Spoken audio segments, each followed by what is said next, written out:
Just in case it didn't work the first time, my name is DJKBrony. You are tuned into the Every Pony Variety Show right here on Celestia Radio.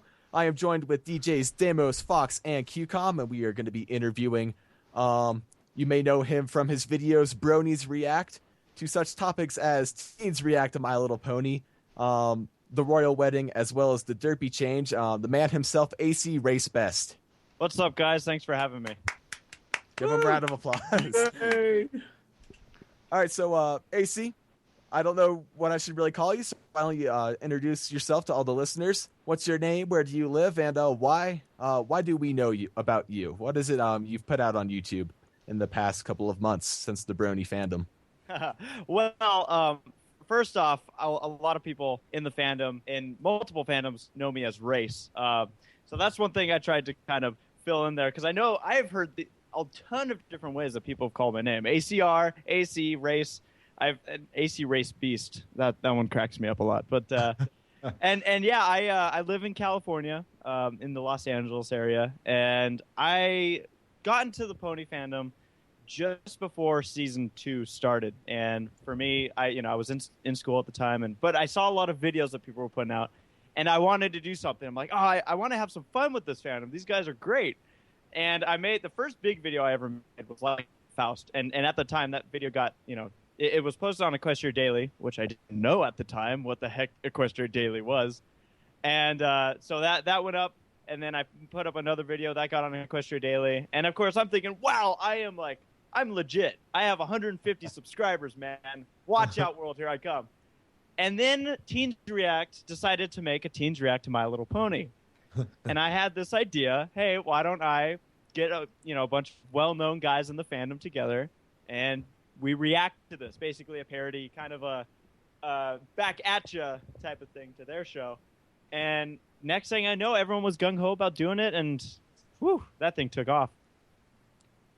All right, and one thing I forgot to bring up just at the beginning, if you're listening, if you have any questions, we're going to be doing listener questions at the end of the interview. And I'm going to... Qcom, could you go ahead and turn on Twix for requesting so we can get all those questions in at the end of the show? Nice. Okie dokie dokie.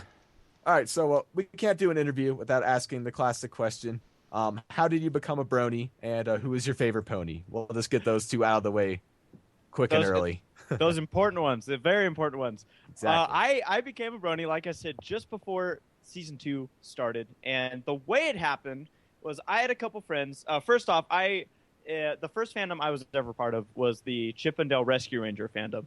And, a great, great community there, but it's much smaller than this one. And I had some friends who were my age, and they were watching the show called My Little Pony. They're guys watching this, and I didn't really think much of it. I was like, oh, okay, good, good for them type of thing. Mm-hmm. And my girlfriend, though, she was into this show, too. And she's like, just watch one episode with me. And I'm telling her, no, not my thing. I saw the stuff when I was a kid. I saw the commercials. No, I don't need it. I don't want it. And she basically said, here, just watch one episode with me and I'll never bug you again. Okay, deal. So we watched Fall Weather Friends, and, I'm a big NASCAR fan, so that worked out, the whole racing side of thing. And I noticed that I was really starting to like this character, Rainbow Dash. But I didn't think, I thought, okay, that was much better than I thought it would be, but I didn't think I was hooked. And I noticed over the next week, I was looking at Rainbow Dash art, okay, whatever. And I knew Season 2 was going to start. And I was sitting at school, just a week before school started, and I had some free time. And next thing I knew, I had watched the entire first season in 3 days. And it was about that time where I realized that I was pretty much screwed. I was like, oh, no, what happened to me? The point of no return. Yeah. And I was like, oh, man, what's going on? But it was one of those things where I was like, okay, you got me. Touche to my girlfriend with that one. And yeah, favorite ponies, Rainbow Dash, all the way. All right, great. And it seems like we have certain cliques and categories that we put different people in this fandom, different bronies in. Musicians, artists, writers. In your own words, describe what part of the brony fandom do you fit in? What is your niche in this whole scheme of things? Well, I like to consider myself, obviously, the big place where people know me is on YouTube, and it's it's a little bit different than most people. It's a video thing. I don't know exactly how you would label it. I guess YouTuber. And yeah, like I would definitely say that video side. I would also like to throw a little bit of comedian in there. I like basically I love making people laugh, and with some of the videos you guys have seen, it's there's a huge side of comedy to that, and that's what I love. When I see people say, "Oh, that made me laugh," I'm like, okay, mission accomplished. So maybe a comedian YouTuber. That's what I'll throw myself in. That's a great category. It needs more people in it. Yes, it does. We need some more guys. And I think you mentioned it earlier, but just want you re-elaborate. What was the very first brony-related video on your page that started getting some attention? Like a Faust was the first one. It got put up on Equestria Daily. And prior to that one, I'd put up some really, really short little clips, because I kind of was trying to get people to see, okay, this guy's going to post pony stuff. Of course, by people, I mean like the 15 subscribers I had. At the time, it's hard to compare when you don't have that many, because then you're thinking, oh, wow, yes. And you love everyone, and I still do. And Like a Faust, when I made that video, it was a parody of Like a Boss. And, like I said, I didn't know what Equestria Daily was, but when I put up this, I started getting the idea during school. And I'm like, this would be fun. I want to make a song parody to this song and just kind of put it together, see how it goes. Got it on Equestria Daily. A friend of mine had to tell me on Facebook. He's like, oh, it got posted on Equestria Daily. Congrats. I'm like, thanks. What's Equestria Daily? So before you know it, you're like, oh, man, this is bigger than I thought. Well, the videos I had put up got like, 300 views in a week. And I was like, wow, I'm doing really good. That video got 10,000 hits in 3 days. And I was like, whoa. Like, I was just amazed at just how many people. That kind of was my first eye-opener to how many people really are in this fandom. And, from there, like I said, I followed that one up just not even a week later with Party Rock Anthem PMV. And that was another one that took off. And I was like, well, hey, I like this. This is fun. It's nice, having people watch your stuff. Yep. All right. My next question, where exactly did you get the name ACRaceBest? It's definitely not My Little Pony related from what I can tell. And from what I've always seen or assumed is that Denotive was the big car racing guy in this fandom, but prove me wrong. Why is your name AC-RaceBest? Oh man, I'll prove you wrong. First off, no knock on Denotive. That guy knows his cars. Got to give him credit. And hey, he even live streams when he's working on his cars, so credit to him. But I am a major NASCAR fan. I've been going to races since I was 2 years old.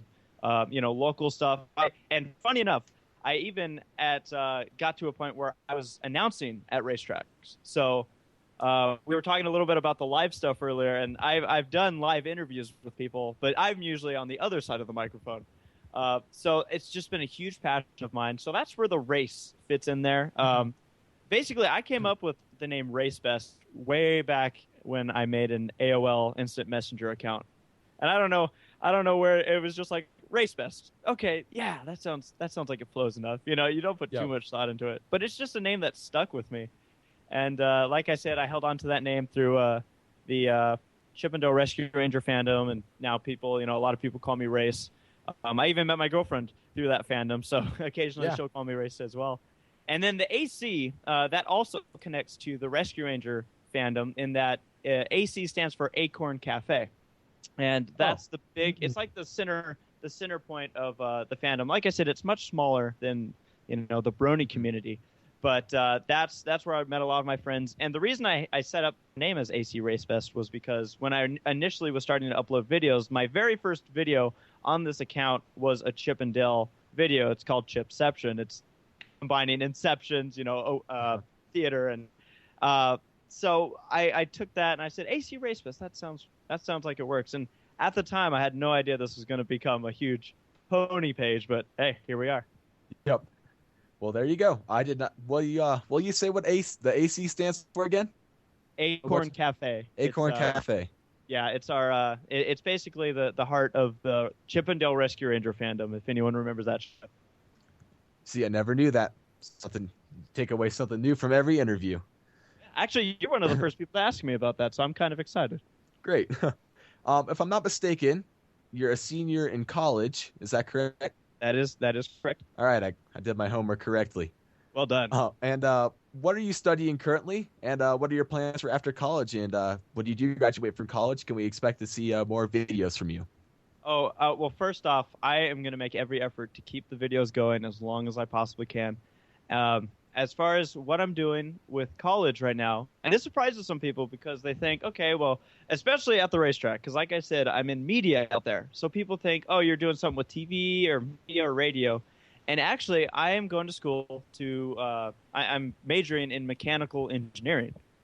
And really? Yeah, as well as a minor in materials engineering. And boy, I tell you what, that's, yeah. Here, mechanical engineering.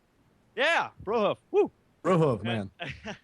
And yeah, I mean that stuff obviously keeps me incredibly busy, but I still try and hammer out as much stuff. But yeah, with that, I actually have a dream, and some people have noticed on my OC that there's a Mickey Mouse head, Disney kind of stand behind the cutie mark, and the reason behind that is because my dream is to ultimately be an engineer for Disney someday. That's a sweet goal. Yeah, I could fun. have that job. I could live with that job. Oh yeah.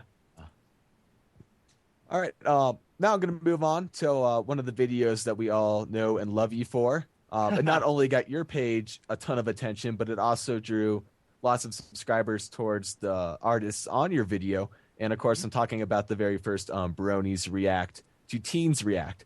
So this next couple of questions are going to be about that video mostly.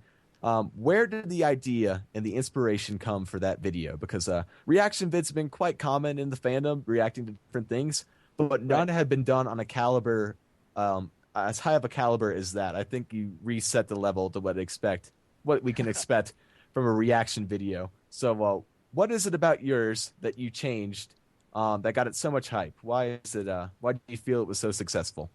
Well, when I saw the teens react to My Little Pony, the idea didn't initially come to me. It was one of those things where I kind of sat on and I said, this would be funny if we kind of got back, because it didn't really bug me that much. I understand some people don't get it. Some people don't understand why we like My Little Pony. And, given that these are teenagers, you put a camera in their face. Dino would have pointed this out. You put a camera in someone's face, they're going to take to the extreme of, not wanting to look bad.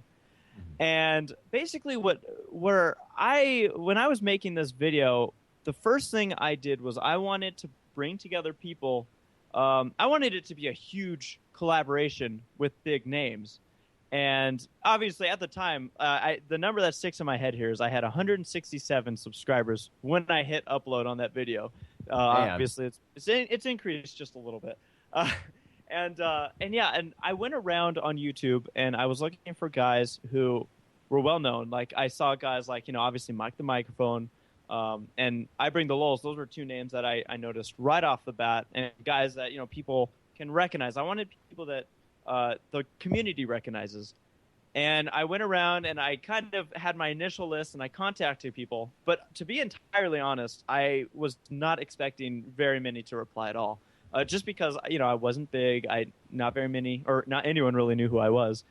And I started getting responses from these guys saying, yeah, this sounds like a good idea. Let's do it. And I was like, well, awesome. Okay, cool. And I mentioned Lulz. He was actually initially going to be in the first one, but then, some stuff came up. So but we've gotten him since in other ones. But then basically I wanted to make it as big as I possibly could, just pull together some big names. And I think a lot of people have asked me, how did you get Tombstone in it? And I was actually introduced to Tombstone through Solrak. And I went to him, I didn't see a video camera on his stuff, but it was just his videos cracked me up so much. And I was like, I have to see if this guy wants to do it. And again, he was totally gung-ho. Then Tombstone, he was like, yeah, let's do it. And it was just one of those things that everything clicked. Everything went together. They sent me their reactions, and I was like, wow, okay, this is better than I expected. This stuff is great that they were sending me. And I was so excited about it. And then, we sent it out, and I did not have a clue that this was going to take off the way it did. I could tell. That's quite the exponential growth of subscribers when you go from under 200 to over 10,000. Oh, yeah. and like you said, one thing that for me I felt great about it was obviously, I was starting to all of a sudden get all these subscribers, people following, people recognizing. And that alone was like, this is awesome, great. Now, because then that just fuels the fire of wanting to do more. But also it was, talking to guys like Denotive and Dusty and just hearing that they were getting huge spikes on their subscribers as well. And that to me was really rewarding. I bet so. So you kind of described how you looked for candidates for the first Bronies React video. You had some in mind. You picked them out.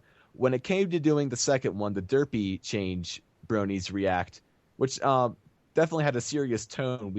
A more serious tone than the first video. We'll talk about that in a little bit. But when you did the casting for the second Bronies React video, did you automatically send invites to the people that were in the first? And there were also a whole bunch of new faces. So how did the casting process kind of change from the first reaction video up to your most current one? Well, one thing I wanted to do was that I know there's a lot of people who are well known in this fandom, and after the first one took off, I'm like, okay, this is great. So I kind of wanted to have kind of following in the mold of what the kids and teens react to is they'll cycle through people, and I wanted to give some other people obviously a chance in being part of this, and kind of keep some regular faces in there, and then also have some like special guests. So I went back to most of the people from the first one, and obviously after the success of the first one, everyone was like, oh yeah, let's do it, let's go. And then I started started thinking about, okay, who else do we really want in this? And Toom and I kind of put our heads together, and he knew Bald Dumbo Rat, and I thought we were looking at this like, well, who better to have in this than someone who's really, really connected to that character? So, like, for that one, when I was going through and figuring out who I wanted on it, there's really kind of a side of A, who's great for the topic, and B, who's just great for, the video in its own. And, yeah, that's basically what I do. I kind of see who would be a good one to help with this topic. And Bald Dumbo Rat was definitely, someone who should have been on that video, and I was really happy that she was able to join us. Yep, I bet. And I didn't. This question just came to me, but I definitely noticed, and I think a lot of people that watched the video, as well as yourself, I think it was impossible for you not to notice. But the first Bronies React video compared to the second one was quite dramatic. That the Derpy change had a more somber seriousness tone to it than the first one. And did you give that instruction that you said, hey, we're looking for a more serious video because this is kind of a serious topic? Or was it really just the people that were reacting in your video felt that sincerely about that topic that give it such a heavy weight of a mood? Well, that's actually a really, really good point that you're making. And in the first one, really, there was such a comedic side to it. We were while we were kind of, poking fun at the original people, we were also making fun of ourselves on the way. And, we were just having fun with it. When we were taking on this Derpy topic, I knew it was kind of a risk because this topic, it's such a change from the idea of the first one. I mean, it's still us reacting to things, but it's not that, funny, lighthearted, joking type of thing. And, I knew we wanted to be careful with it because I knew how important it was to the entire fandom.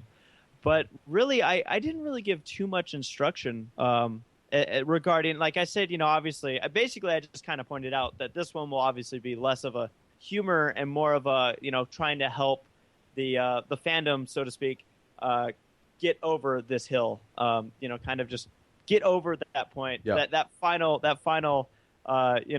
last pat away from this, because I know that that video came out about a month after, so it had been sitting for a while, but it was one of those things where I never felt like we, as a fandom, had fully accepted what had happened, and I felt like at the same time there was kind of a light on the Bronies, unfortunately for the most part, kind of just a negative light, and I wanted to kind of let everyone see, like, hey, yeah, we're disappointed about it, but we're a mature fandom, we can get over it. And as you saw, we still had some fun in that one, like, oh yeah, Solrak was still a nut in that one as well, so yeah, but really I felt like that was a nice that would be a good way to help the fandom try and get over something that meant so much to a lot of people.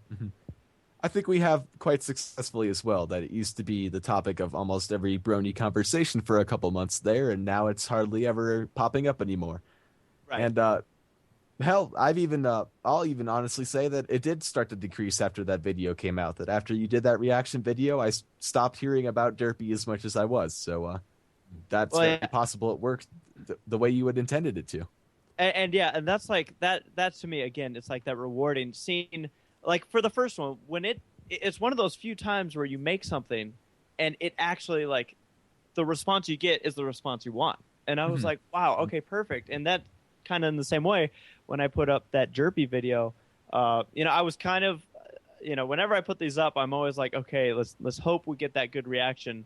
And I saw somewhere, sometimes I'll look around just to see what people are saying outside of YouTube.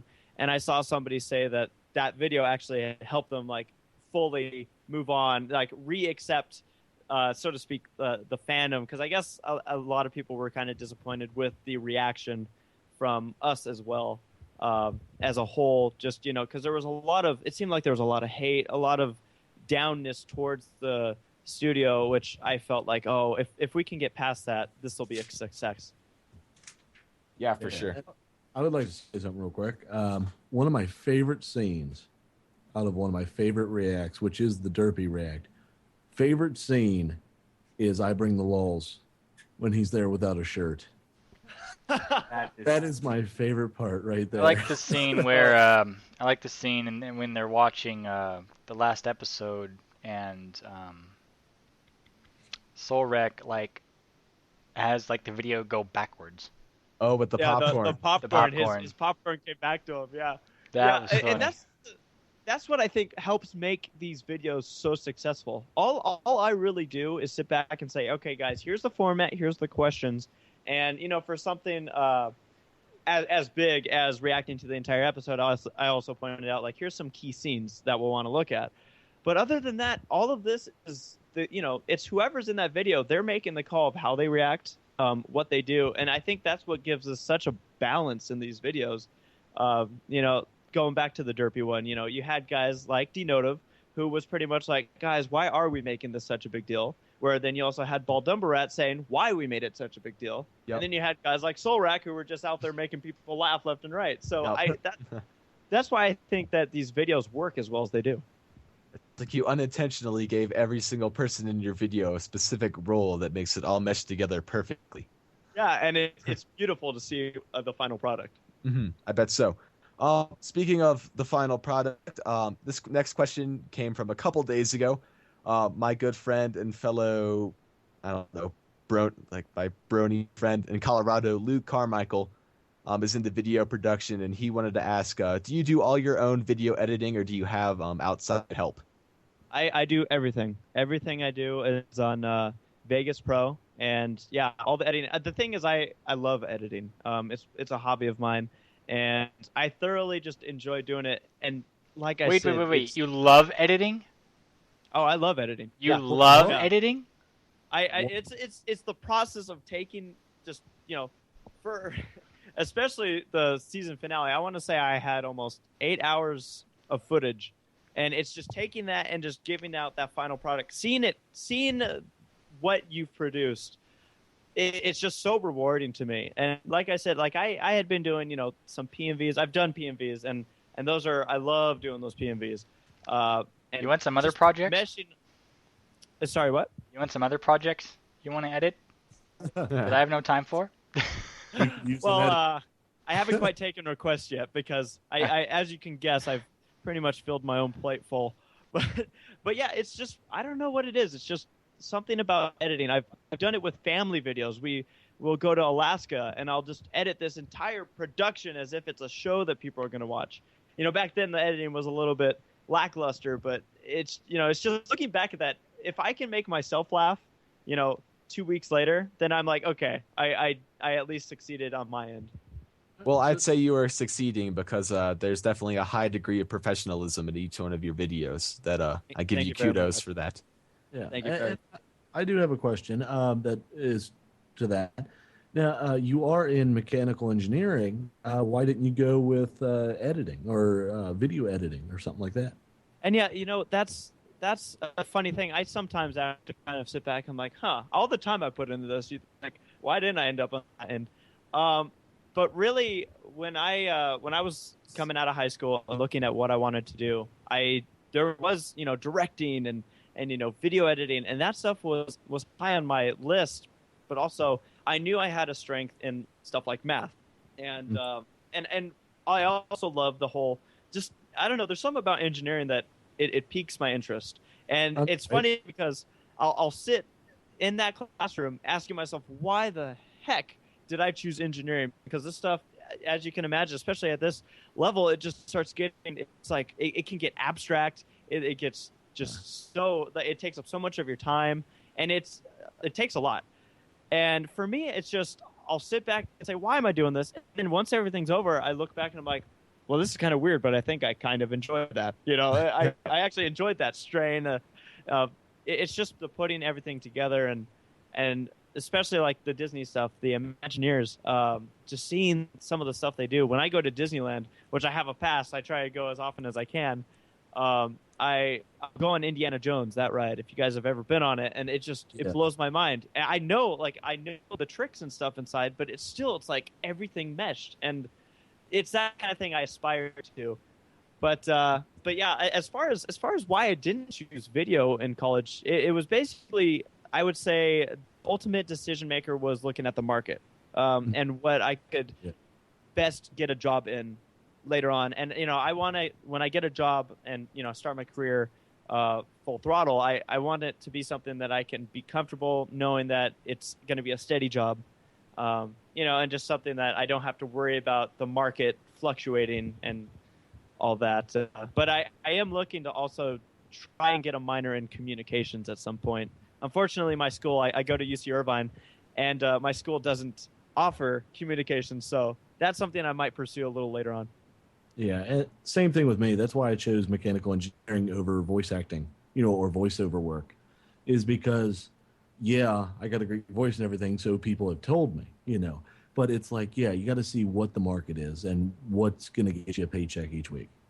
Exactly, and that's why when it came down to it, I said, look, directing, editing, that looks like fun, but it's not something that I have to stop doing, even if I don't do it professionally. But it's just the engineering. There's obviously a need for engineers, and I don't see that going away anytime soon. And if I can have fun while doing the engineering, then A plus. Well, I'd say you got a perfect combo right now because you're going to school for engineering, and you got over 10,000 subscribers on YouTube, and you're making videos weekly. So yeah, so I guess it's working out. Yeah, isn't it? you're chasing both dreams at the same time. So. And I'm loving it every step of the way. All right, going back to the Bronies React video, why don't you run us through every step of making that video, because I bet there is a lot. Yeah, well, actually, I'm going to get used to thinking this, but every time you ask your question, I'm like, that is a good question. Basically, what I do is the very first thing, obviously, is us figuring out what we're going to react to. And here's one of the fun things I got to do on this portion is that we actually have a Bronies React that will be coming out. It better, I say this, but it better be out by tomorrow. It obviously will depend on how the rendering, how long the rendering takes and how long the upload takes, but I'm planning on having it out tomorrow, so a new one's coming. And it's just a matter of finding the appropriate topic, what we think the fandom will enjoy seeing us react to.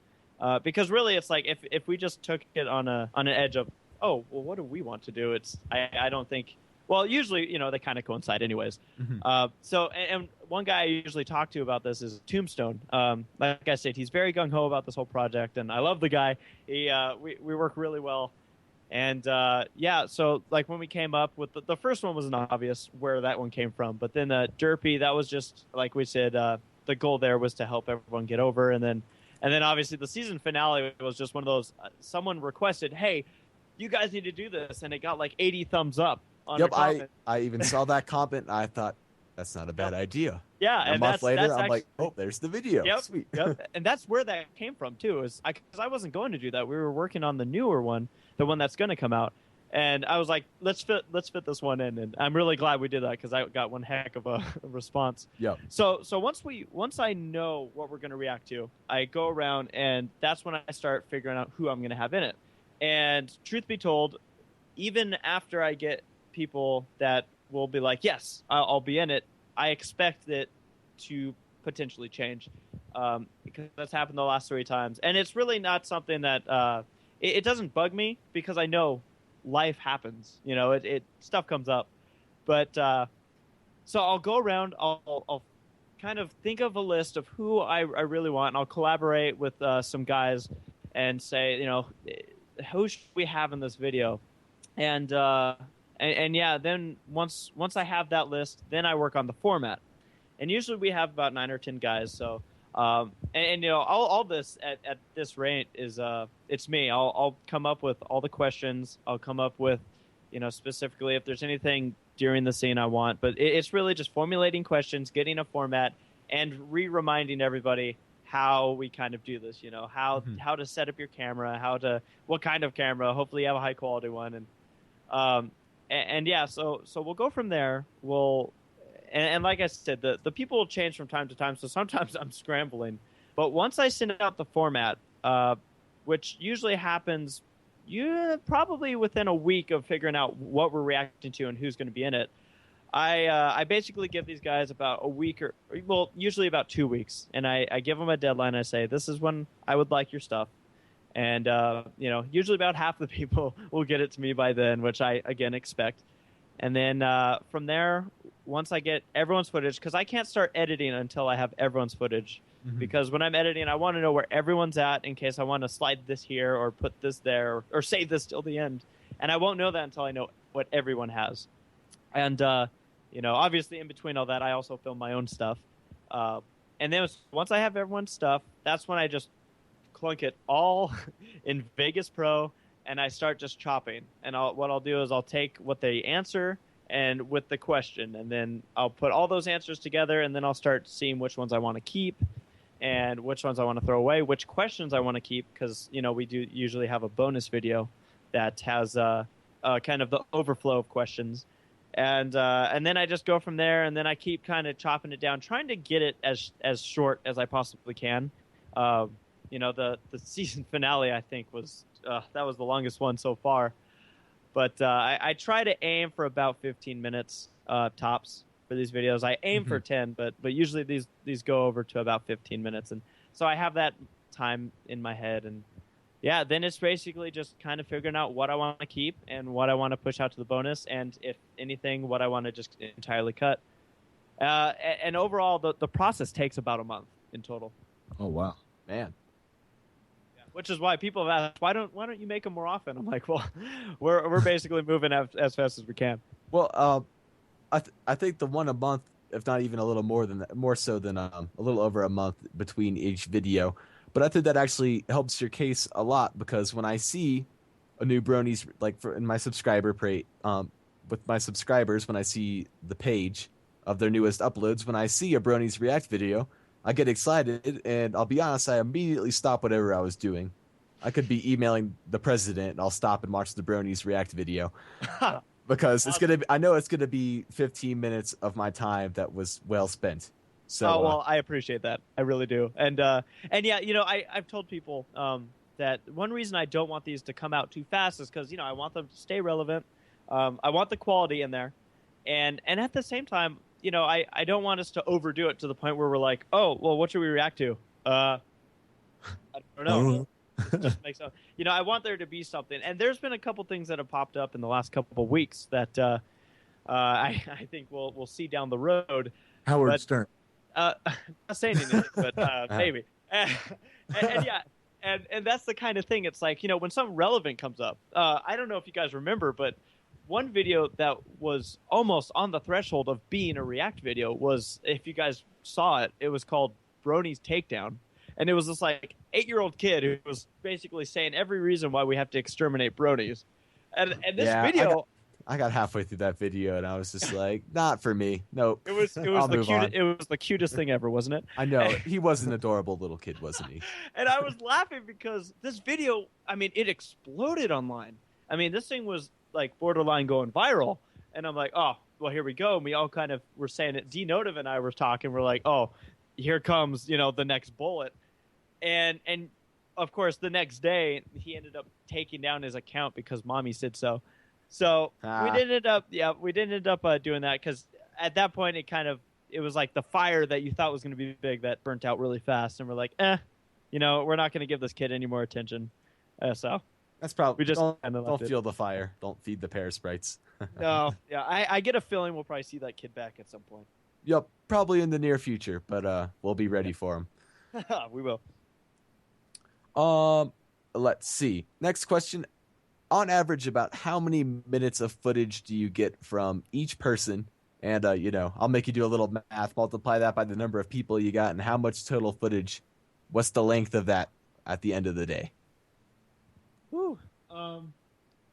Well, like I said, generally, for the first two, I want to say, I think the second one I had a ton of footage. And obviously the season finale, because some guys, they broke it up into scenes, and others actually reacted to the entire deal, which I liked either one. I said, hey, whatever you guys want to do. And it gave me, stuff to work with. But I will definitely say that I get hours and hours of footage. It was up to 6, 7, maybe 8 hours of footage for one of the reacts. And it's funny because I look at that and I'm just laughing. I'm like, wow, what have I got myself into? Yep. And then breaking that down into 15 minutes, it's hard to cut stuff because there's things that some of these guys say that you're like, oh, this is such a good point. But where I look is like, well, did someone else make that point? And, maybe I can like order it. All right. So it's been a while since we've seen the last Bronies React video. I know that you mentioned we can expect one tomorrow. I'll pry you about that later. But for now, we'll focus on what we got going on now. So although we haven't seen a Bronies React video for a couple weeks now, but props to you because you've been giving us a great amount of just awesome videos in the meantime. So Thank you. Which is just videos like My Little Vegas and 25 Bronies You Should Know, your parody of that. So why don't you tell us a little bit information about why you make those random videos and why you just love making fun of yourself, because you do a good job of it and it's hilarious. One thing I have always believed is that it's always a good thing if you can laugh at yourself. And I have some of the most fun laughing at myself throughout life, And I just like I said, I love making people laugh. And I've actually been doing video stuff with my best friend for a while. We used to do videos out at the racetrack that I used to announce at. Currently, they're bankrupt right now, so we're waiting for those things to get sorted out. But so we've been doing videos, and people actually used to get a huge kick. The way we started out, the way I ever got that announce job was that we started out, it was called Low Budget TV, and the way that we got things going there, the way the track even knew we existed, was that we walked around with a toy microphone and an old home video camera and used to do interviews as if they were legit. We used to pretend like, oh yeah, we're serious here. And it was so funny because people, like, we're thinking, oh, we're doing something really dumb, And people were getting such a kick out of it. They're like, you guys need to keep this going. And we're like, well, oh, okay. So that kind of was the start of the whole, laughing at ourselves, thing. And it's just, we've always kind of just had that mentality. And I've learned, learned a lot through it. And it's just, when you're having fun, when you're genuinely having fun, people will have fun, watching you. And the thing with the My Little Vegas that you talked about is we've done stuff like that before. And I've never, obviously, this is the first time I've gone to Vegas where it was I've been stronghold as a brony. And I'm like, guys, I was telling my friends there, they're not bronies, but I'm like, the guy who was behind the camera, and as well as Tommy, my best friend, that has popped up in a couple, I was like, guys, I want to go around and ask drunk people about My Little Pony, and we'll see how it goes. And I did not expect at all that we would have met Oscar Goodman's biggest fan, God blessing us all the way. Yes. I mean, it just we're like, the reason I posted the raw footage was so people could see that literally what was happening was all these people who were intoxicated were coming up to me. Like I wasn't walking around all over Fremont Street. I was in the same spot for 12 minutes. Yeah, you could definitely notice that in your video that you did not change locations. That people, you were definitely just the derelict magnet that night, I would have to say. And you know what? With our camera that we have, that we purchased through selling DVDs at the racetrack and everything. That camera, it's a nice looking camera, so people probably think, oh my gosh, this is like live television. Oh my God, Fox is here, man. Yeah, let's get on Fox. Let's do it. And that's the funny thing is like when you see me on mic, especially in that case, it's live. There's no chance to pause or anything, but I kind of live for that thing. I love just the aspect of being in a live interview, doing the live stuff, on the spot. Like I said, I used to interview guys in front of 5,000-6,000 people live at the racetrack, and that that's with the whole reverb. You're hearing what you're saying 2 seconds later, and all that strangeness. But it's just I love doing that kind of thing. And then with you mentioned the 25 brony you should know. I've seen so many lists out of bronies you should know and all this, and I was like, you know what? I've made a lot of friends in this fandom, and there's a lot of guys in that video who I consider my friend. It's about time we mess with them. Yeah, and I was just like, it was one of those, and someone actually put this comment on the video saying like it was the perfect troll job. It was like I was trolling without actually making anyone mad. Like I was trolling to the point where everyone could enjoy it, and that's what I was kind of going for. Trolling with love. Exactly, and it was fun. I went around again with Tommy, who was helping me video all that stuff. And just going around town doing some of the stuff. The Taco Bell scene was an interesting one because that brings me to my next question. Actually, yeah, that is one sexy taco. You got to admit it. oh, wasn't it? My goodness, I actually got kicked out of Taco Bell. They're like, you guys can't film in here. Exactly. So that's why half of it was outside. My question was, were you at the Guitar Center at some point during the day? And B, did you get kicked out of Taco Bell or Guitar Center? So apparently you got kicked out of Taco Bell successfully, yeah. But what about the other stores? Well, Taco Bell, I'm actually going to add something to this, is that when we went outside, everyone, I have to admit that the camera we were shooting with wasn't our big one. I was borrowing my sister's HD camera. It was this little thing, and everyone was walking by like, are you filming a commercial? And we're like, yeah, of course. Doesn't it look like it? Obviously. And at one point I had a little like baby boy. His mom was holding him, and he's putting the hot sauce on the taco. Like I didn't throw that in because it ended up our camera angle was horrible on it, but it was like everyone was getting into it, and I didn't. To be honest, when I went nuts on those tacos, I didn't know that those people behind me were watching. So their expressions are pretty priceless. I didn't even know they were like paying attention to me at that point. So I saw that on the video and I just was cracking up. Yep. Now I did in fact go to a Guitar Center, but we asked ahead of time. We said, hey, this is what we're doing, because I didn't want them to freak out that I had a camera and I was in a place with expensive equipment. So I sit around with acoustic guitars and banjos and pretend to play the trumpet. Well, right. And I was like, I was telling them, I'm like, hey, this is what I'm gonna do. Is this okay? And they actually said no, which I wasn't too surprised about. So actually, where we went, reconsider? Well, yeah, we were like, well, that was screwy, and it was funny because Tommy was the one who asked. He's like, oh, I'm sorry, we should have just done it, and I'm like, oh, no big deal. And we tried to have Walmart be the fill-in for instruments. Of course, there aren't very many on display there. But what we did was we went to a kind of it's like a mom and pop shop. It's called Keyboard Gallery and Music Center, and we went out there, and they were just so helpful. They were like, "Yeah, this sounds like fun. Yeah, come on out and do this thing." So we, sorry, my mom just came in. When we were doing that, they were just so helpful, so gung ho. They were like, "Yeah, if you need this center, if you need this stage," at one point you see me on a stage, and with the drum set, they were like, "Yeah, we can set anything up." And I was like, "Wow, this is a 180-degree turn from, Guitar Center." Yep. So I was absolutely thrilled about, their response to it. And then I told them, yeah, we'll throw your name in the description, and of course here I get to kind of throw out again. If anyone has a keyboard, or keyboard guitar, I said it earlier. Why can't I remember the name of it? Keyboard, Guitar, and Music Center. Keyboard Gallery, that was. My bad. Brain lapse. Support yeah, your mom and it's pop just stores.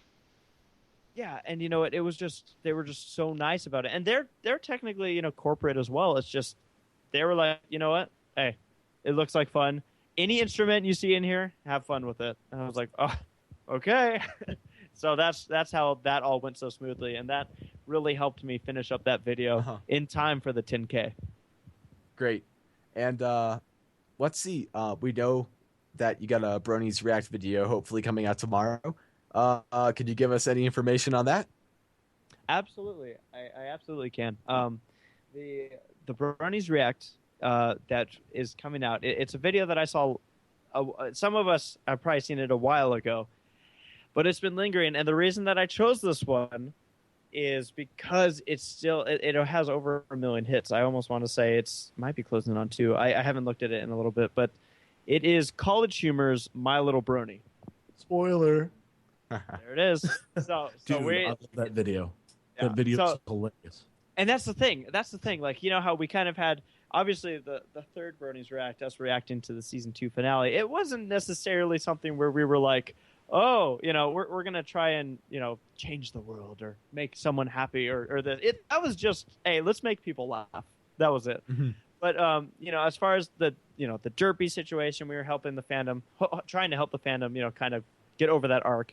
The first one was kind of like, oh, well, right back at you, kind of getting back at some people for, just with fun. But this one, I think, is going to, a lot of people will see that there's going to be a side of, because I know some people hated this video, like absolutely hated it. And you'll see some people in this reaction, they don't like it at all.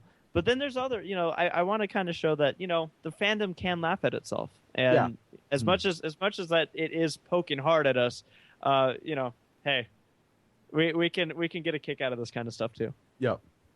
And it's awesome. I remember whenever I first saw it, a lot of the comments were just, a lot of hurt, but then like a lot of, hey, love and tolerate. And then no one was really, only like 1 out of every 20 was like, hey, this is hilarious. Right, and right. Actually bronies. But it's hilarious. It was like listening to Triumph the Insult Comic Dog. Yes. Oh my God. It's been so long since I've seen that little fucker. and that's the thing. It's like I personally think that with that video, it's if we can have the ability to laugh at ourselves, it makes all that better. I mean, come on, it's college humor. These guys make fun of everybody. So. I kind of took it with what it was worth, and I laughed at it. I said, okay, this is pretty funny, Yeah.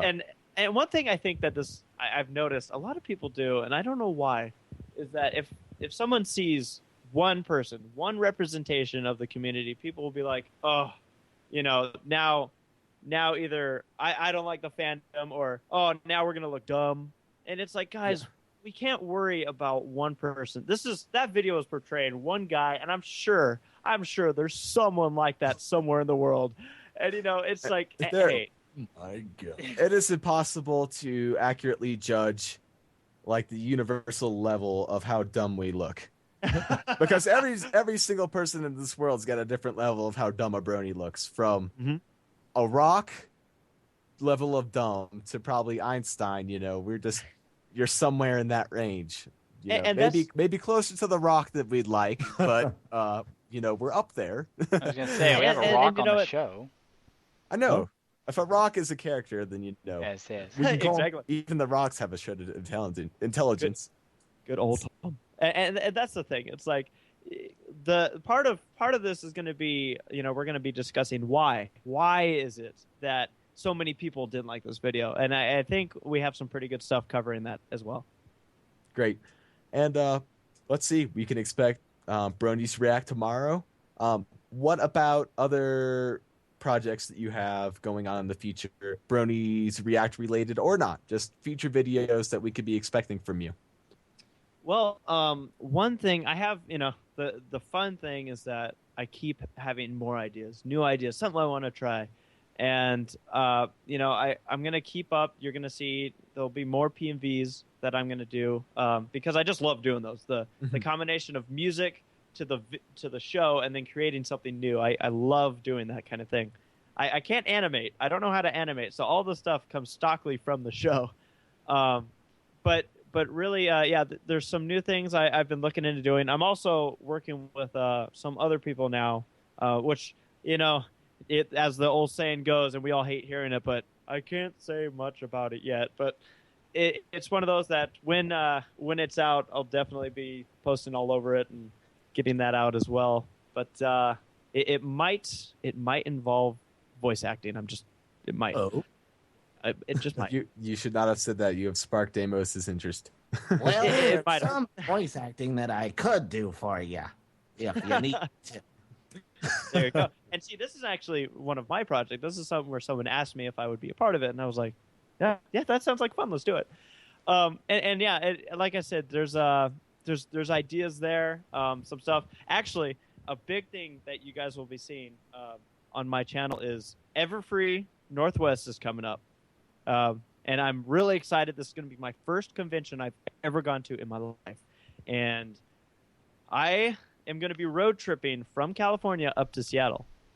So I am actually going to be doing a whole video thing the whole way. I'm going to be and trying to post these videos daily. We did that for BronyCon. Did you? Yeah. Yeah. Perfect. We road tripped all the way to BronyCon and back.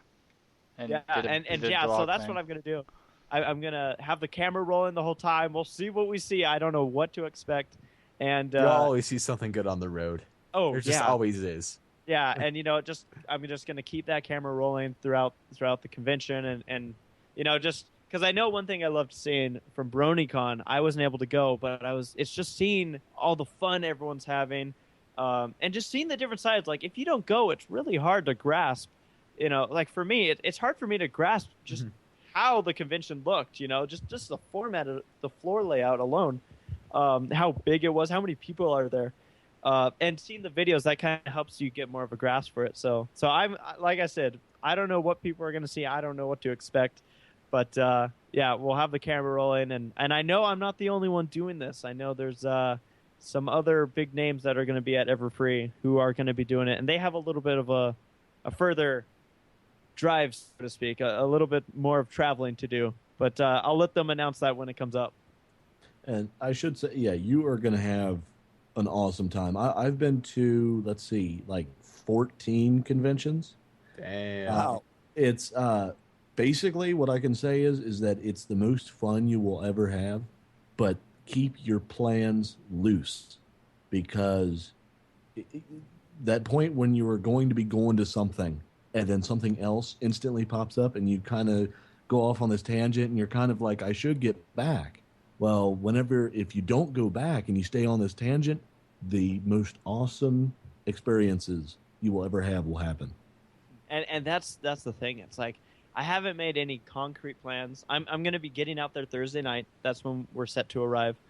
And I'm not actually going to be staying at a hotel. A friend of mine, Ice, he's going to be giving me some housing, and my girlfriend's going to be up there as well. And so I know I'm going to get up there Thursday night, and we're going to be staying till Tuesday morning. So, I wanted to have a chance to, kind of soak up Seattle and not be too concerned about getting there and leaving. And that's the thing. It's like I've told a lot of the friends that I've made, I'm like, we have to hang out. Like, I want to see you. We don't know when, where, how, but as long as I see these guys, shake hands, bro hoof, I'm going to be happy. And I'm really, really looking forward to meeting a lot of these guys in the fandom. I bet.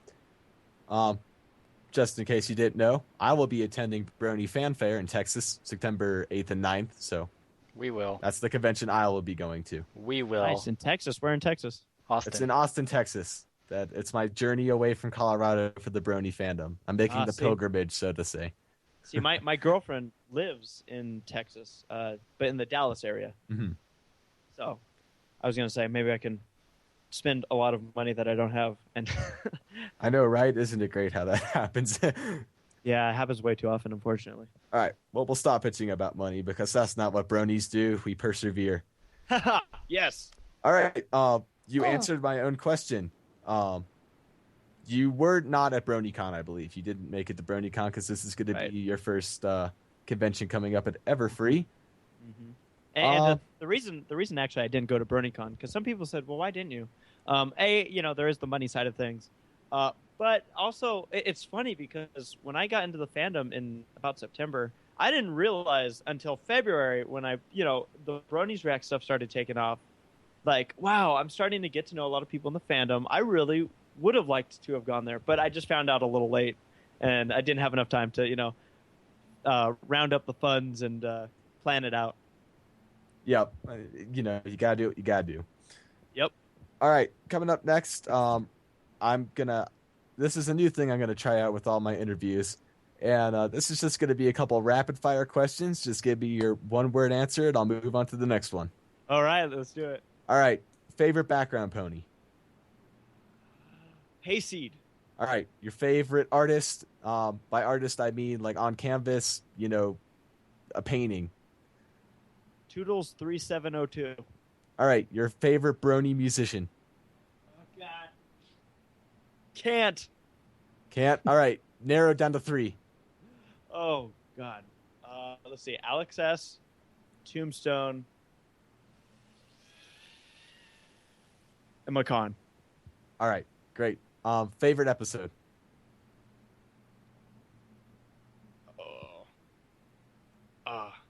Wait, I got this. For some reason, I can't think of the name. I know this is longer than one word. I'm so sorry.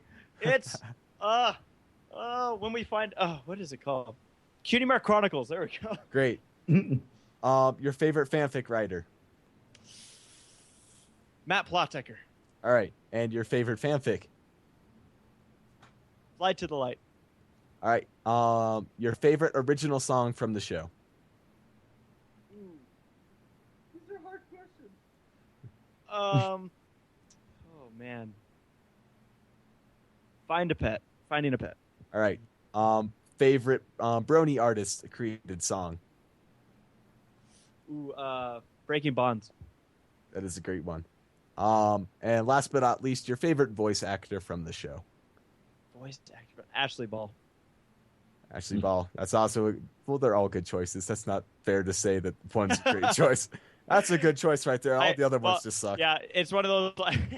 Yeah, for me, it's like what I love about what she does is that obviously she voices 2 of the main 6, and the first episode I ever saw, like I mentioned, was the Fall Weather Friends, and just the fact that she went through that whole episode almost arguing with herself the whole time. I was like, wow, that is just great. But I love them all. They're all great. And I love their interaction with the community. Like Tara, oh my gosh, she's a crack up. It's real. It's like it's surprising, it's amazing, it's incredible, and it's weird, all at the same time about how much Tara Strong likes to rule us. And I don't blame her. If I was a voice actor, that I literally had thousands of people of all ages and sexes that were just ready to do whatever I wanted at my beck and call, I'd be pretty stoked too. I love how she refers to her, or she refers to herself as our queen, and just watching her at BronyCon, that also cracked me up. Just seeing her dancing up on that stage. Yes, I was glad I stayed up. I didn't actually get to go, but I watched it live, and that was still worth it. All right. Well, that takes care of all my questions. Deimos, you're up next. And then Deimos, if you got nothing, Qcom, let's move on to some of the listener questions. Cool. Oh. There are 0 listener questions. God damn it. Why does this always happen? All right. Well, listeners, do you love me or not? You're supposed to give me some slack here. How dare they not ask questions? All right. So, yes, AC Race. No, ACR. I'm not letting it. Hang on. No, What? I'm not going to ask questions about muffins. That's just dumb. The last muffin question did not go over well, Race. No, we're not doing any muffin questions. We're not going to ask you anything muffin related on Celestia Radio. Well, I'm intrigued now. Now we're in danger zone. Of course, you are familiar with Jack's Blade. Yes, I am. We had him on last Wednesday, and Derpy Muffins probably requested the question. But Qcom asked, what's your favorite type of muffin? Jack's Blade replied with coffee cake, and apparently that is not a real muffin in this world. It could be, though. You can make it in the shape of a... Thank you, Race. Qcom. Yeah. It could happen. I don't know what your problem He is. said he And could for make the it into a record- shape of a muffin, but it's not really a muffin, is it? Well, coffee if cake it's in is the good, shape- man. If it's in the shape of a muffin and it was made in a muffin tray, it's a goddamn muffin. It's still food. It's still food. That It is was correct, a Deimos. joke. Food It was a is joke. I was not being serious. I do have a question for you. I'll call you ACR because that's kind of cool. Okay. So ACR, I do have a question for you. What is your favorite little scene out of all your Brony React videos? Like mine was the I bring the lulls with with the flipping back and forth, and now he doesn't have a shirt on. What was your favorite? You know, one of my favorites still remains from the first one was that tangent that Denotive gets in at the end about Brony babies. Yes. Just when I watched that the first time, I told him, I'm like, dude, that entire thing that you just said, I am gonna put that stock ready to go, and he was like, oh no. But another, like, I have to throw this one out there too, and this is going back to Jack's Blade when he was singing the song in the season 2 finale one, when he was singing and dancing with it near the end. Oh man, I could watch that all day. Oh man, and I love how with the denotive one, how it just keeps zooming in, and then I'm like, wait a minute, are we zooming in? Yep. Yeah, I did that. That was my little effect on that scene, just like as it spirals into where is he going. And it's funny because people are like, I've seen some people say, wow, you know, he ended up going nowhere with that. But for me, I'm like, I don't know what you're talking about. I loved every direction he went in there. Oh man, I love all of it. It is just so much fun to listen to. I mean, yeah, I could be right in the middle of a story or a movie or something, and then I see that pop up. It's like, hold up, meow. That's great. I got something to watch. Even if it's the bonus video, I'm like, bonus. Yeah, and that's the thing. It's so rewarding, especially to hear it. You know, just like I really appreciate every compliment that comes my way regarding these videos, because you know they do take a lot of time, and just hearing that it's paying off, it makes me smile. I bet it does. Ponies the Anthology 2 did a Ponies React to Ponies React, and I saw that. My first thought was, did ACR do this?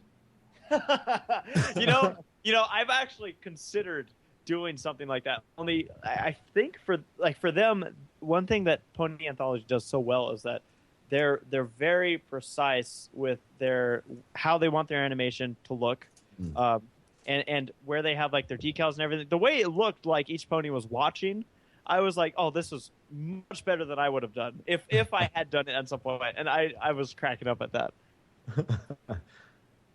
It brought me right back to the Bronies React, and I'm like, I need to go watch those again. I know I've watched them like 10 times already, and I know every word, but you know.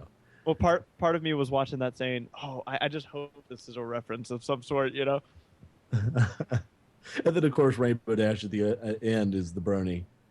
Exactly right. Oh, yeah, that was good stuff. I really enjoy it. I mean, my gosh, I can't believe how long that thing is, though. The anthology, it just goes on forever. Yep. Now, I believe that they didn't need the animation at the end. That could have been a separate video. I agree with you wholeheartedly, Deimos. The 20 yeah. animation. And I actually have talked to a couple of people about this, and I think one thing is that if you have seen the movie, which most of us have, I haven't, to be honest, but it's one of those that, like, I felt like for how long of a reference that was, it to be honest kind of pulled me out a little bit, just because like it went on for so long. You know, I got a kick out of the first scene because I have seen that one where, you know, it's singing Daisy or whatever, and but yeah, that was long, and at one point I was like, what's going on? I didn't understand the reference totally, so yeah. But I mean, still overall they did a great job with that. Yeah. Yep, it was true. Have you seen one of their videos on how they lip sync? You know, somebody posted that on EQD about how they lip sync. I couldn't believe it. I actually haven't, but that is probably my favorite part of their videos, those anthologies, is the way that they convince you. You know, like you're looking at a scene, but the way they put the audio over it and the way they line up the mouths and I mean, it just looks like that was made for that. And like when I made the Party Rock Anthem PNV, I actually, because it's such a risk to try and line up the mouth with the words, and I actually did it in the Party Rock Anthem PNV. I did it with sales, and it luckily paid off.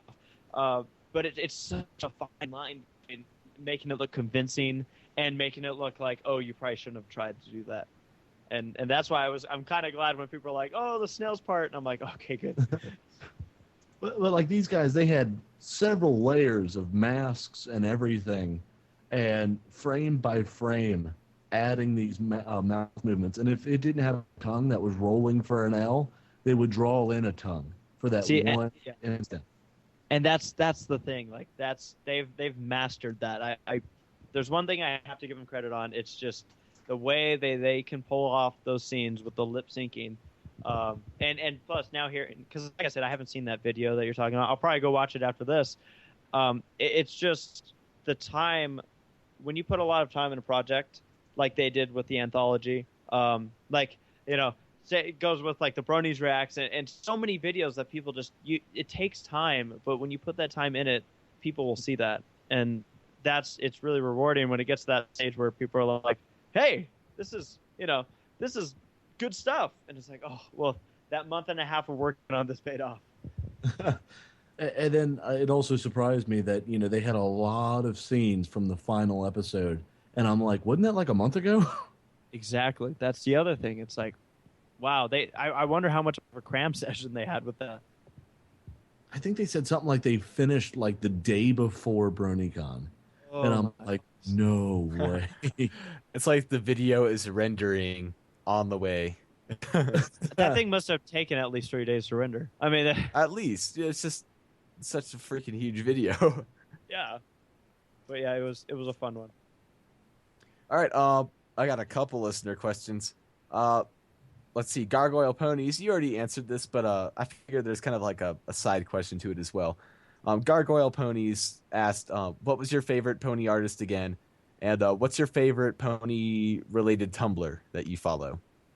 Oh, you know what's fun is, if I'm correct, this Gargoyle Ponies person has actually drawn some stuff for me. If it's the same one from Tumblr. And I have to throw a huge thank you, because that's the first ever fan art I had ever gotten. It's actually, I think it's on my Skype right now if you guys can see it. Yeah, Gargoyle Ponies has just been absolutely awesome. And so I have to give credit there. But as far the artist that I said earlier was Toodles3702, Toodles 3702. She's on DeviantArt, and part of it is she is my girlfriend. But like just the art, the stuff that I've seen her watch, because I get the pleasure of watching her draw. She'll set up like a Makogo session, and we'll watch it, and I'm just watching how she puts this stuff together. I'm like, how do you do this? Like, how? And so for me, it's I just have so much fun, and obviously, she's my girlfriend, but really, I love the art that she can pull out, and like I said, though, definitely have to give props to Gargoyle Ponies. Some great stuff coming from that end too.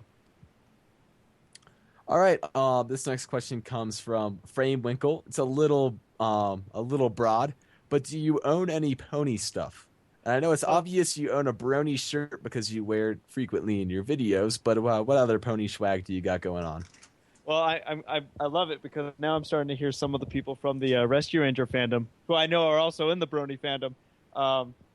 As far as pony stuff, the Brony shirt was the first and only thing so far that I've purchased of pony merchandise, and I love that shirt. Unfortunately, I'm gonna probably have to get a new one because I've worn it so much. But as far as stuff, I do have a couple things, and one I got was this has kind of a backstory. I converted a couple girls at UCI into the show, and I think for them it was kind of one of those cases where they're like, "Wait, a guy is into the show?" Uh-huh. Well, I guess we could check it out, right? And yeah, now they have rarity shirts, and they even, like, for fun, we'll call ourselves, like, one's Charity, one's Spazzy High, I'm Rainbow Best. Like, they like throwing those names out there.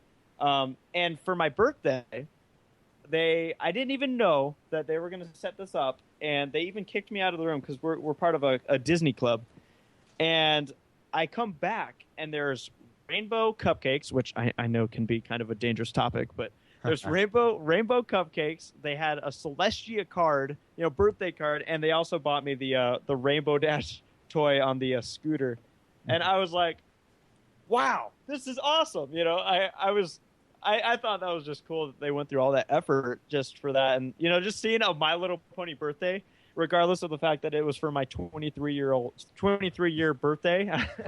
And I thought that was just hilarious. And then I've also, the other thing that I have is one of those, what are they called? Special edition crystal ponies. They're the keychains.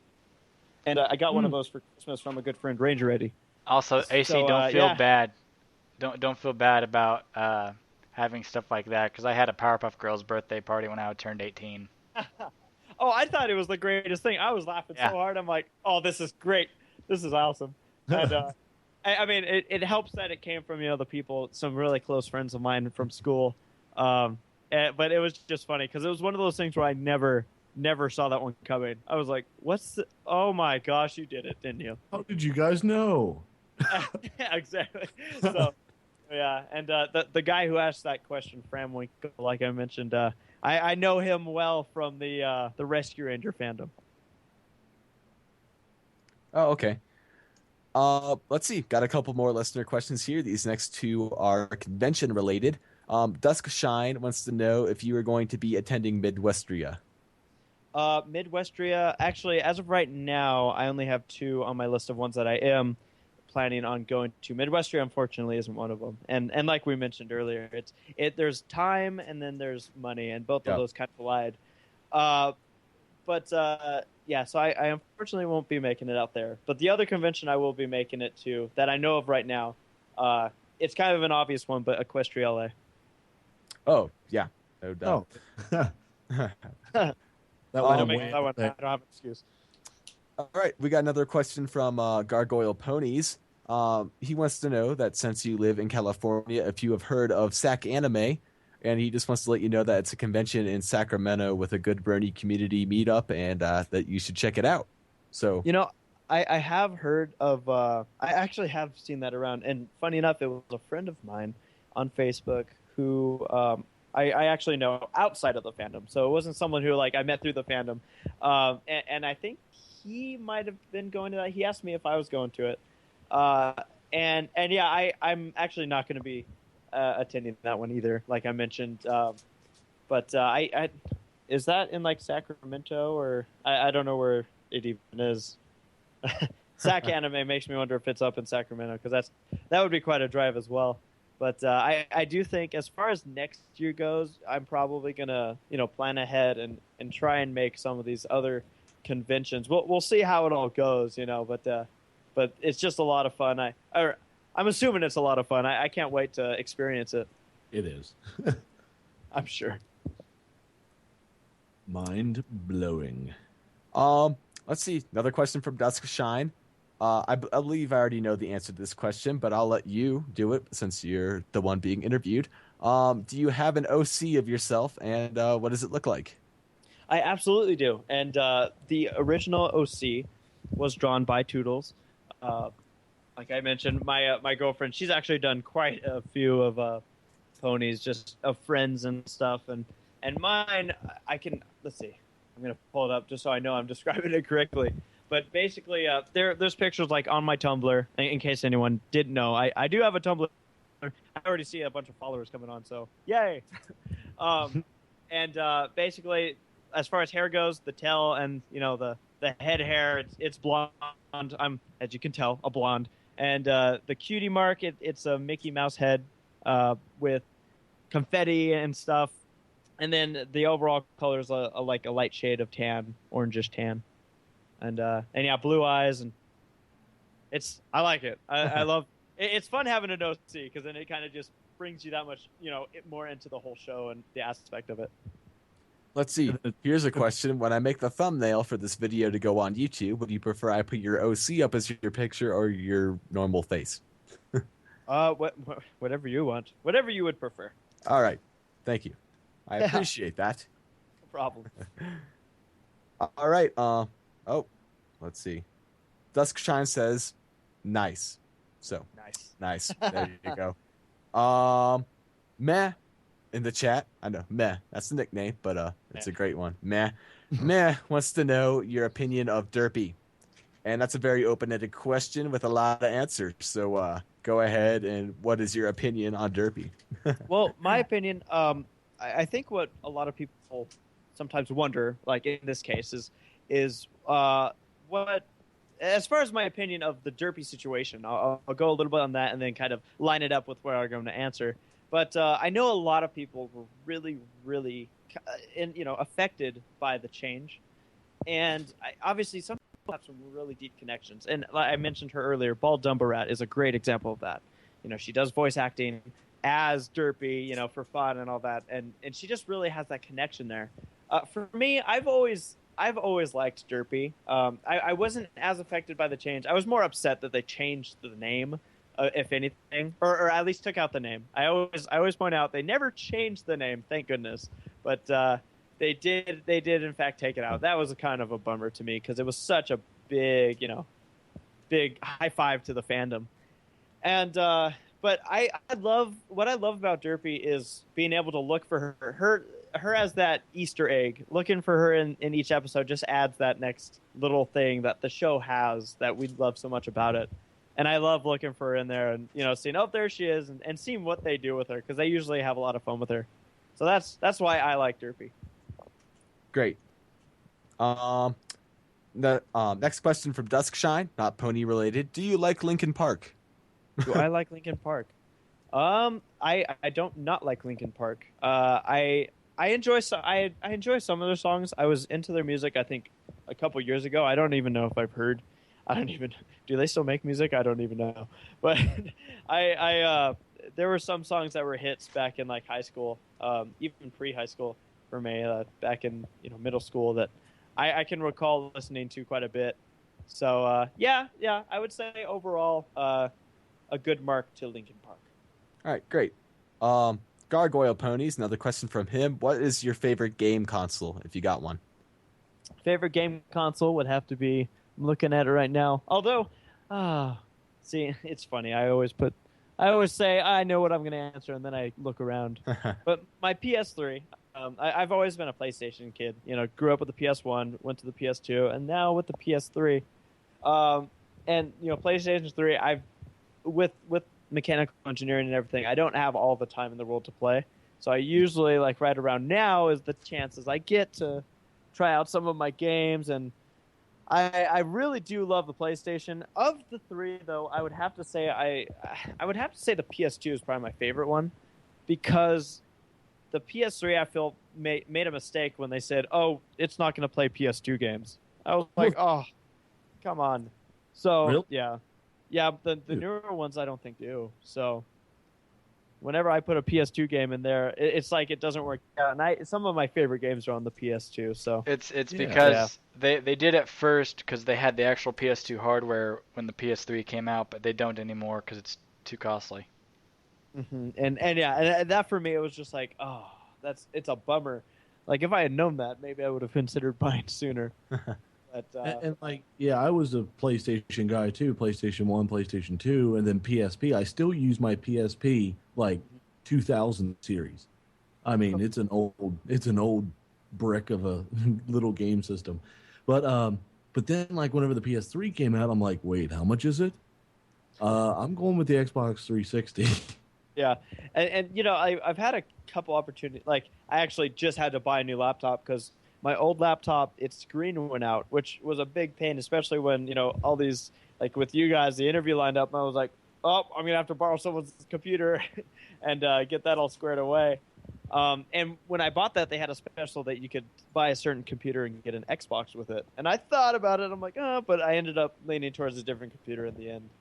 But so I almost had an opportunity there, but one thing I miss about the PS2, and even going back far enough, the first console I ever bought with my own hard-earned, money, with chores and everything, was the Sega Genesis. Now, I had a lot of fun on that console, and that was a game that back in the day when you could buy a game for $10. I miss that. I really do. Sonic the Hedgehog all the way. Oh yeah. Yeah, there were some great games on that one, and just had a lot of fun. Jurassic Park. Oh, I was horrible at that one.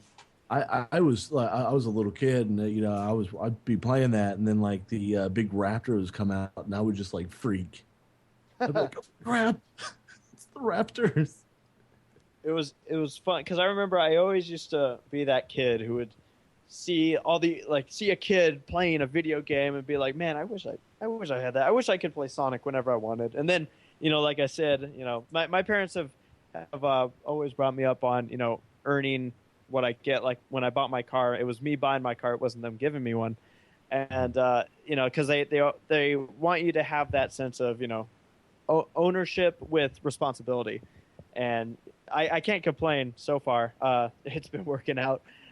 But yeah, when I got that Sega Genesis and I got Sonic, I was like, oh man, I am the shit. Yes, exactly. Yeah. And now you can have the emulator and ROM of Sonic the Hedgehog, and it's less than like 20 megs on your computer. Yeah, and that's what's so funny about it. But that's what I think there's definitely like a sense of obviously nostalgia, but it's just so nice looking back at those games when they were as simple as just being, flat 2D, but man, do they get the job done. Yeah. I gotta hand it. I love emulators. Like nothing like an emulator like hits you right in the childhood. Or Mario 64. That was another one. Yep. Like first game ever. Well, we could talk about video games for a while, but I'm gonna have to move on. Oh, so yeah. we can get a couple more questions in while we got the time. No more reminiscing. Yep. Philly Luna has a question for you, Race. Who's your favorite Wonderbolt? Oh, my favorite Wonderbolt would have to be Soren. And part of the reason is because I know the fandom loves to ship people or ship ponies with ponies and ponies. But I've always kind of my girlfriend's kind of got me into the whole Soren Rainbow Dash pairing there, and I've dug that, and plus I just who doesn't love pie? I like true. pie. I like pie. I'm a fan of pie. Let's see. Next question from Modus and Dorum. If your ship crashed, if you're on a ship. Oh, actually, that's actually a possibility for you because didn't you have a video of you singing karaoke on a cruise ship? That's right. Well, let's say you're singing karaoke on a cruise ship and it crashes on a deserted island. And for some reason, there's ponies on this cruise ship and one of them gets stuck on the island with you. Which one do you hope it is? Ooh. Hey, are we not allowed to escape the island with said qualities of you know what, he wasn't that specific, so let's just go ahead and assume that you are stuck on said island with said pony for eternity. Okay, all right. Okay, that would be kind of tough because obviously I would want to say Rainbow's my favorite. You gotta think ahead here, though. You gotta plan for the future. That's what I'm saying is like I think Rainbow would wear me out. Like, hey, let's do this, let's do this, that. Oh my gosh, done. And I'll be one that admits that Rainbow can have an attitude. Yeah. Oh man.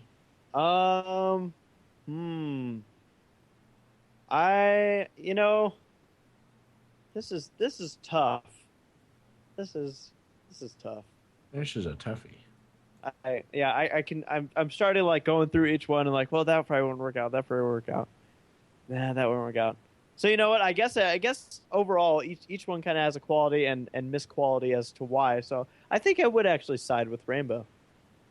Still going with Rainbow Dash. All right. Just because I kind of like this question too, I'll go ahead and say mine. I'd say Twilight. What about you, Deimos? Fluttershy.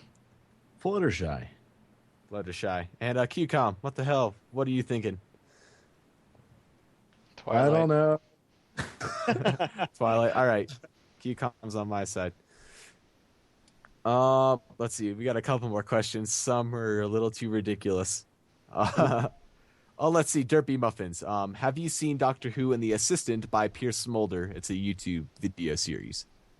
You know what? I've actually I think I've come across these videos. I'm one of the people who will watch the the top pony video videos, so I can get an idea of what were the top 10 pony videos of each month, and then I think I saw them on that, and I remember saying, "Oh, that's something interesting to check out," but I haven't had a chance to look at them yet. So it's on my list of something to watch someday. All right, great. Let's see, a couple more. Meh, good old Meh wants to know: have you played Minecraft, and if yes, do you like it? I haven't played Minecraft, but I'll tell you what, my girlfriend is doing everything she can to get me to get that game. She's like, "Come on, you got to play it," and I'm like, "Oh, I'm of the belief that if I get that game, every ounce of free time I ever had will be gone." I had the same thing. Because I have been playing Team Fortress 2 lately. I just got, again, my girlfriend said, "Hey, you got to get this game," and I got it, and next thing I know, as you can tell, my girlfriend gets me into a lot of things. I have to be careful. But yeah, Team Fortress 2, that game, I was playing a lot of it, and then all of a sudden, the workload with all these videos started coming up again, so I haven't played it in a bit. All right. Let's see. You already answered this, but I'll just get this question out there because I've tried to get as many questions as I can. DJ Jetfire wants to know, what part of Southern California are you from? I'm near the Los Angeles area. I'm actually quite close to Magic Mountain, if anyone knows where that is, Six Flags. It's funny because I can actually hear the rides from my house, which I didn't realize that the noise carries so far away. But yeah, I live across the street from a park. The sounds of crying children just resonate perfectly off of whatever is around. It carries. Yeah, the sound of a bunch of screaming teenagers also does that too. So I'm not too surprised. All right, Gargoyle Ponies. I'm not going to ask your exact question, but you did inspire me for a new question. What do you want to see out of season 3? And what are you hoping for? What do you see? Season 3. Well, definitely. A couple of people have asked me lately, what is it that I want to see? And I'll tell you what, right now, I love the episodes where the ponies, we see each of the main 6's family. And Rainbow Dash being my favorite, I would love to see an episode regarding her family, seeing some kind of interaction there with relatives and all that. I think that would be a lot of fun. Just kind of get an idea more about Rainbow, because we don't know that much about like her past necessarily. We know, how certain things developed, but where are her parents? Yep. Like, who are her parents? There's a couple There's Applejack. There's some family to be figured out there. Rainbow Dash, Fluttershy. We know about Twilight. We know about Rarity. We know about Pinky. Yep, and we know about Pinky. So there's your people left. You got to find out about Applejack, Fluttershy, and Rainbow Dash. Exactly, and for them, like and another thing in season 3 that I am hoping, and I know we've had some hints toward it, but there's nothing definite. But I'm hoping that we see a return of Discord, because that'll be. He was one heck of a villain. I feel like there's so much potential within Discord. Oh man, watch out! Needs more Luna. Yeah. I feel like the season 2 finale, as we joked about, was such a tease that we all thought like, oh, it's gonna be big. Stay Twilight Sparkle. Yeah, it's like not even gonna pay attention to you. I got more important matters here. So that's the thing. It's like, I wonder how much more of Luna will we actually see? Obviously, I wouldn't be surprised if we see her in the background or kind of interacting, but is she going to have a big role again? I don't know. Yep, none of us do. That's the fun thing. Yeah. I do have a question from Fram Winkle. Okay. What is your favorite scene?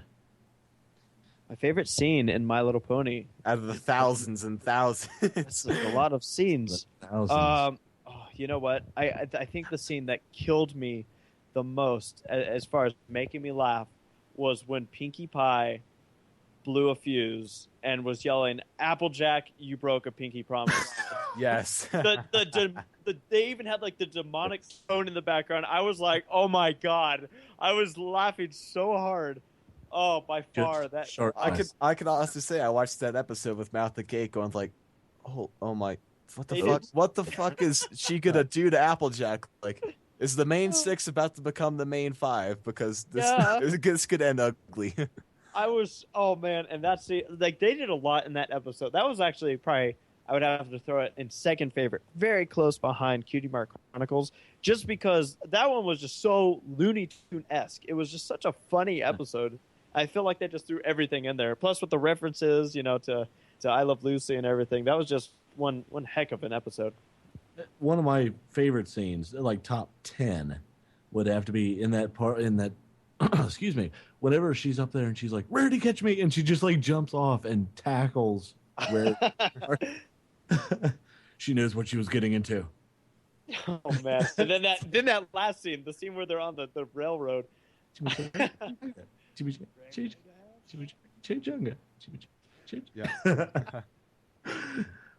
Okay, well, I'm going to go ahead and be a dick here and cut off the listener questions because we've been going for, over an hour now, like hour 40. So time flies. Woo! I know. It just reaches a point that all the questions are the same. We've already answered them. So let's see. ACRaceBest, I'm going to go ahead and ask you if you got any final thoughts or comments that you want to share to us or the listeners.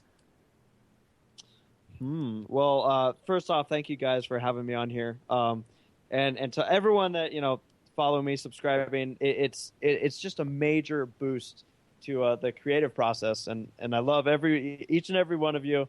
And I thank everyone that's following me and helping me just move along and putting more fuel on the fire. So I'm having a lot of fun. I can't wait for Everfree. Can't wait to get to really see a big, group of the fandom, and just going to keep having fun. More videos to come.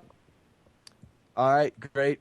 Well, thank you so much, ACRaceBest, for coming by Celestia Radio for this interview. I enjoyed it.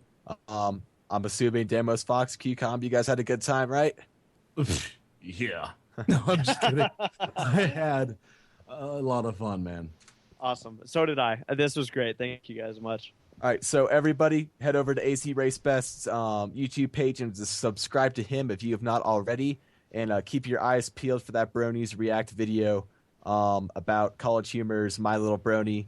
That'll be up tomorrow, supposedly, so keep your eyes out for that as well. Yep. All right. Well, Yep. Thank you so much, ACRaceBest, for coming by to Celestia Radio. I am DJKBrony, along with Deimos Foxx and Qcom. You've been tuned in to Celestia Radio, none other than all pony all the time. And we're going to go ahead and sign off. You can catch this video on YouTube within the coming days. We will have this recorded and up hopefully sooner than later. So I bid you adieu. I bid you adieu. I bid you adieu. I bid you adieu. I bid you adieu. I bid you adieu. I bid you adieu. I bid you adieu. I bid you adieu. I bid you adieu.